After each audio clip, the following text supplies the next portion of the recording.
The Galactic Council chamber loomed with an air of superiority. Ambassador Elias Carter stood in the center, shackled and defiant.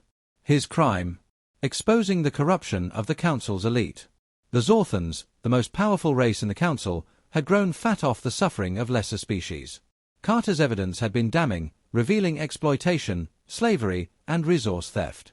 But truth held no weight in a system built on lies. The Zorthan High Chancellor sneered. "Human, you overstep. You do not dictate terms to your betters." The ruling races, smug in their arrogance, found Carter's audacity intolerable. The verdict was swift. Guilty. The punishment? Death by hanging. A primitive, deliberate insult to humanity. As the noose tightened around his neck, Carter held his head high. The execution was broadcast across the galaxy. He did not beg, did not plead. His final words rang like an omen: "Humanity will not forget this." The trapdoor opened. Silence followed. The Council expected Earth to bow. They expected weakness. They were wrong.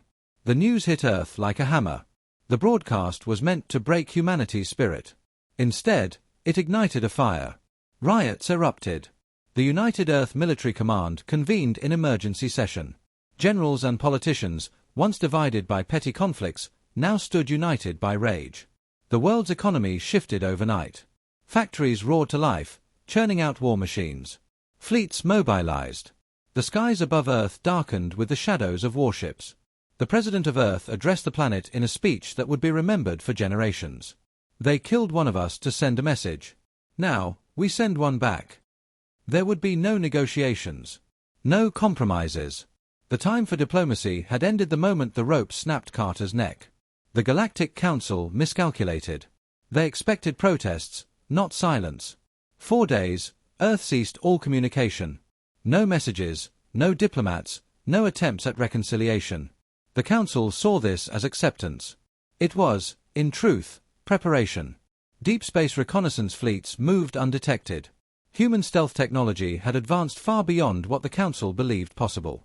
While the Council squabbled, Earth's forces positioned themselves with surgical precision.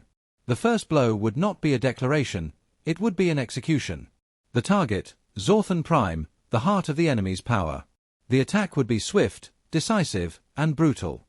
The Council had made a spectacle of Carter's death. Humanity would return the favor. But Earth's message wouldn't be spoken. It would be carved into the ruins of its enemies. In the black void of space, thousands of human ships drifted in silence, weapons primed. The order was given. The assault began. War had arrived. And this time, it wasn't humanity on the receiving end of history. The first wave struck hard. Orbital bombardments reduced planetary defenses to molten craters. The Zorthan fleet scrambled to respond, but Earth's warships cut through them with ruthless efficiency. Automated drone swarms overwhelmed their capital ships, boarding crews breached command decks, and precision strikes shattered strategic targets. Humanity's tactics were unlike anything the Council had faced before. Every move was calculated, every strike surgically precise. The Zorthan leadership, once so confident in their untouchable status, now cowered in underground bunkers. The illusion of their superiority crumbled as human forces advanced. In the span of hours, their military backbone was shattered. Resistance collapsed. Chaos reigned. The Council, watching from their ivory towers, now understood the gravity of their mistake. Panic spread among the ruling species. The Council convened an emergency session, desperate to salvage control.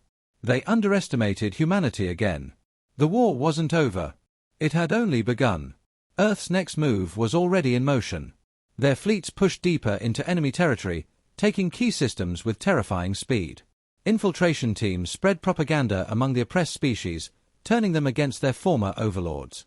Entire colonies rebelled, rising in defiance. The Council's authority fractured. Betrayal festered within their own ranks. Weaker species, long subjugated, saw an opportunity for freedom and sided with Earth. The Council's fleets, stretched thin and demoralized, began to splinter.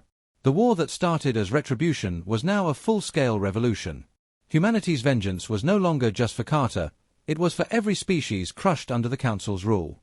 In desperation, the Council sought allies to counter Earth's overwhelming force.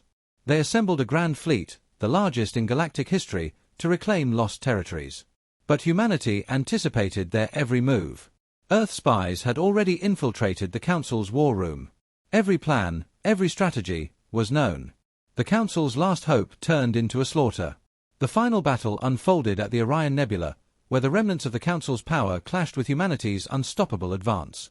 The Council's armada, outnumbering Earth's forces 5-1, moved in with confidence. Humanity's response was cold and efficient. Advanced artificial intelligence coordinated attacks with mathematical precision. Drones outmaneuvered enemy squadrons. Space Marines stormed capital ships, cutting down commanders before they could issue orders. One by one, Council warships fell. Humanity had turned their greatest strength, strategy, against them. Within hours, the last Council stronghold was surrounded. A single transmission was sent to the surviving leaders: surrender or be erased. Their answer came in the form of a desperate counterattack. It was a futile effort. Earth's forces crushed them without hesitation. The war was won. The Council had fallen.